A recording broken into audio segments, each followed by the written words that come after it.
Hello everyone and welcome back to the channel. Today we are discussing post-purchase expenses, those often hidden costs that do surprise first-time car buyers. Many new car buyers are not aware of those immediate expenses that you must incur just after buying your car, which can cause unexpected financial stress and a frustrating experience overall. Remember, this video is based on my own experience and perspective as a first-time car buyer. I'm sharing what worked for me. If you have more experience or expertise in this area, please, I'd love to hear your thoughts, corrections, and tips in the comment section. Let's work together to simplify the first-time car buying process and create a helpful resource. Let's cover those expenses you wish you knew beforehand. And the first post-purchase expense is motor insurance cover. By law in Kenya, you cannot drive a vehicle without a valid insurance cover. Whether you choose a third-party or comprehensive cover, it's crucial to research reputable insurance known for efficient claims processing. With over 30 motor insurance companies in Kenya, identifying the top 5 or top 10 is worthwhile. As a first-time car buyer, the fear of losing your hard-earned car to theft or accident is understandable. Choosing the right insurance type and company is therefore paramount. Third-party insurance for private cars typically costs anywhere between 5,000 and 8,000 annually. This covers bodily injury or property damage you cause to others, but does not cover damage to your own vehicle, your own medical expenses, theft or fire. Let me repeat that. It does not cover your own vehicle, your own medical expense, theft or fire for your car. Therefore, relying solely on third-party insurance carries significant risk of financial loss if your own vehicle is damaged or stolen. Comprehensive insurance for private cars valued between 1.5M and 2.5M generally costs between 3.5% and 4% of the vehicle's value. This means you can expect to pay between 52,500 and shillings 100,000 per year for comprehensive insurance. Comprehensive coverage offers broader protection, including accidents, theft, fire, natural disasters, third-party liability, 24-hour roadside assistance, and even damage from political violence and terrorism. Personally, I opted for comprehensive insurance with an excess protector, which is a highly recommended addition. Remember that and go research on it, excess protector, which cost me a higher amount, but it is well worth it. So remember to factor insurance in your post-purchase budget. It's often one of the largest expenses you'll face after buying your car. And don't forget, we are still offering the first-time car buyer's guide booklet. This guide will walk you through the buying process, helping you avoid costly mistakes, getting scammed, or buying a faulty car. It covers what to check and where to check it, sounds to listen for, engine liquids to inspect, how to detect if a car has been repainted, crucial documents to check, auction grades, and much more. Be sure to check the link in the video's description. And number 2 is service. Immediately after purchasing any used car, whether imported or locally used, a thorough service is very important. This typically includes changing the engine oil filter, air filter, brake pads, coolant, brake fluid, as well as checking the CVT transmission oil if it's applicable to your car. However, before arranging for a service, inspect the car yourself or have a qualified mechanic inspect it, because the car might have been recently serviced, making another service immediately unnecessary. And number 3 is an alarm tracker plus a cutout. Protecting your new car is as crucial as buying it. Investing in its security is essential. That's why I strongly recommend installing a car alarm and a tracker. An alarm acts as a powerful deterrent, providing both a visible and audible warning. The loud siren significantly reduces the likelihood of your car being targeted, as thieves often prefer easier targets, i.e. vehicles without alarms, to avoid attracting attention. Basic car alarms in Kenya range from 2,500 to 10,000, while more sophisticated systems with features like cutouts and remote start can cost up to 15,000. A car cutout, also known as engine cut-off switch, disables the engine ignition system, preventing it from starting. Often integrated with car alarms or tracking system, it provides an extra layer of security. It's advisable to choose an alarm with built-in cutout device. This prevents a thief who manages to enter your vehicle from starting the engine, as the hidden location of the cutout switch makes it extremely difficult to find. A tracker provides real-time GPS location data, significantly increasing the chances of recovering your vehicle if it's stolen. Many trackers also include a remote immobilizer, a feature that remotely cuts off the fuel supply to the engine, preventing the engine from running. This is a feature that is extremely useful in a theft scenario, allowing you to stop the vehicle remotely and hinder the thief's escape.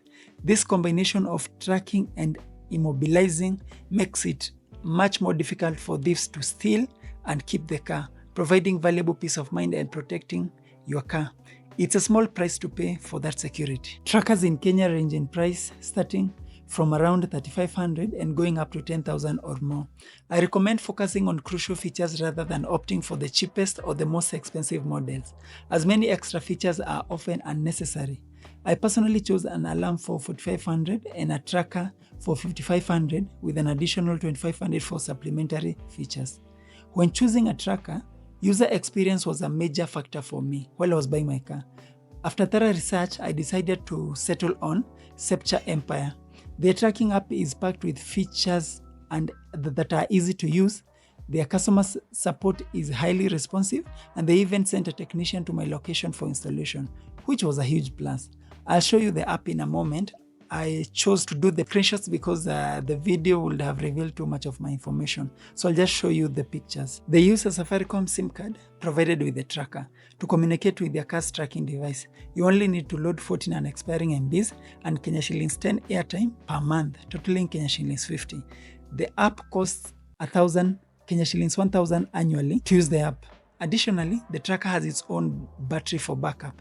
So if the car's battery is disconnected, the tracker still continues running. So once you log in into the app, there is a screen that greets you. It has several menus here, but we'll start with the first one, which is the tracking. So when you press the tracking option, it will show you the exact location of the car on the map and the status of the engine, if the engine is on or off, or how long the engine has been off. Back to the menu, let's keep the playback and detail. I'll explain them later. Let's go to the command option. So you can check the exact coordinates of your car on the map. You can stop the engine, which cuts the fuel supply to the engine. You can restore the engine. You can check the status of the tracker. Back to the menu, let's go to the very last option, which is the settings. You can set that whenever the following actions happen, you're notified on your phone. The first one is a speeding alert. Mine I've set at 120. Whenever my speed goes above 120, I'll get a notification on my phone.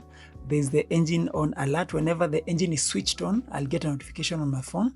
There are others: engine off, door open, door close, oil leak, refueling, low alert, engine idle, and the rest. But the most important one is restricted driving alert. Maybe you have left your car with someone and you've told them not to drive at night, and then they drive at night. You'll be notified that this car is driving at the restricted driving time. And as you can see, here are some of my notification alerts about the engine being switched on. The next option is the playback option. You can play back any trip that the car has undertaken, showing you the exact location of where the journey started and where the journey ended, showing you the time it took, the distance, the speed you are going, and such details. And the next option, which is available with this tracker, which I'll cover for today, it's called geofencing. Geofencing is limiting the car's movement to a certain location within a map, so that whenever the car moves out of that location that you have set, you'll be notified. You can either choose to call the driver, or you can choose to disable the vehicle so that the vehicle will stop. It has two options. You can use the circle option. In this circle option, you can circle around an area where you want the car to move around, and if the car moves out of that circle, you'll be notified, and you can choose either to stop the car or call the driver. The other option is these points here. You can use these points here to map a straight road or exactly where you want the car to go, and whenever the car goes out of that area, you'll be notified, and you can choose to call the driver or disable the vehicle. So in conclusion, regarding alarms, trackers, and cutouts, remember, no car security system is completely 100% foolproof, including alarms, trackers, and cutouts. They can be bypassed by determined thieves, but the point isn't to create an impenetrable fortress or system. No, the main aim is to deter thieves by making your car a less appealing and a harder target. The more time-consuming security layers or obstacles a thief faces in your car, the less likely they are to target your car. Thus, they move to easier prey. Ultimately, your car security starts with you. Do a thorough research and choose security systems that best aligns with your budget and address the risk in your area. And guys, if you're finding this content to be useful so far, consider giving us a like and a subscription. From my experience, I'll give you a heads up about the engine stop feature found in the Septure app and other tracking apps with immobilizers. As you know, this feature cuts fuel supply to the engine, totally disabling the engine from running, which is a good security measure while you're parking in unfamiliar or potentially unsafe areas. But remember, enabling or disabling this feature requires good network connection. So be very careful about using this feature in areas where Safaricom network is poor or keeps changing. It keeps coming, it keeps going. You can easily activate this feature while there's good network. However, the problem arises when you try to restore and start the engine, but there's no network at that particular time or connection is poor. So you'll be forced to wait for who knows how long until the network is good again and then restore the engine, which can end up wasting your time and frustrating you. And to that regard, I'll give you a story of how we learned this the hard way. 2 months ago, I took my family to Eastleigh, where we were to do some shopping. So we went well in the morning, but usually gets so crowded. So we arrived in the morning, the network was good, it was not so crowded. And since it's an unfamiliar parking area, I decided to enable the engine stop feature. The network was good, everything was well. Parked just in the streets, and we were leaving our car and going to various buildings just to do shopping. So we did our shopping, we took a lot of time, the sun came up, we were so tired.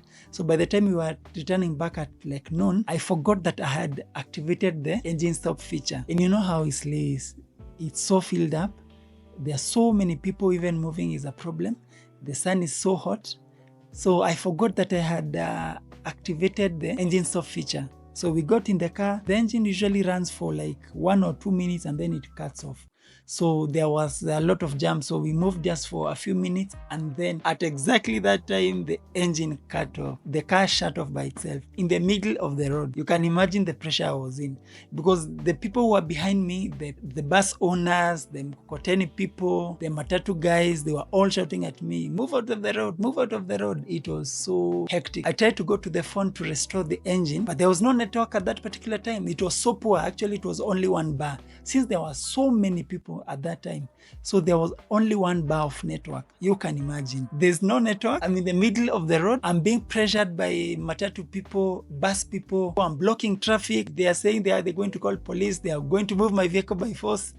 That was very, very tough on me. It was very stressful. Luckily, I was able to call the Septure people from the office, and they told me just wait for a minute or two until the network returns, and then I can restore from my side. I did that, and the car was able to work again. I was so happy, but I learned my lesson the hard way. So whenever you're going to these areas where there's no good network or network fluctuates, be careful on not to enable the feature. Or if you're going to enable the feature, remember to disable it before you start moving on the road. And number 4 is rivets and side mirror protection.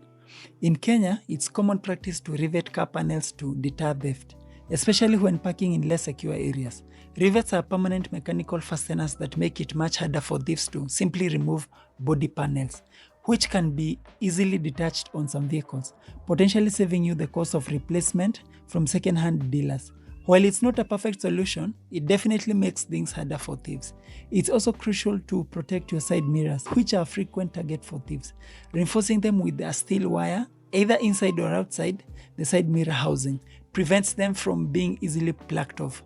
Given that replacement can cost upwards of Kenya shillings 15,000, this is a worthwhile investment. The combined cost of riveting and side mirror wiring typically ranges between 1,500 and shillings 3,500, depending on the location and how good you are at bargaining. Number 5 is the logbook transfer fee. Remember, after purchasing your vehicle, you'll be responsible for the logbook transfer fee. The fee varies based on the engine capacity. Here's a table showing the different engine sizes and their corresponding costs. While these aren't exorbitant amounts, it's essential to factor them into your budget and have the funds available. And number 6, let's discuss KD number plates. In Kenya, KD stands for Kenya Dealer Plates. These are special license plates issued exclusively to licensed motor vehicle dealers, allowing them to move unregistered vehicles. Dealers use KD plates to transport vehicles from entry points like Mombasa to their showrooms or storage yards.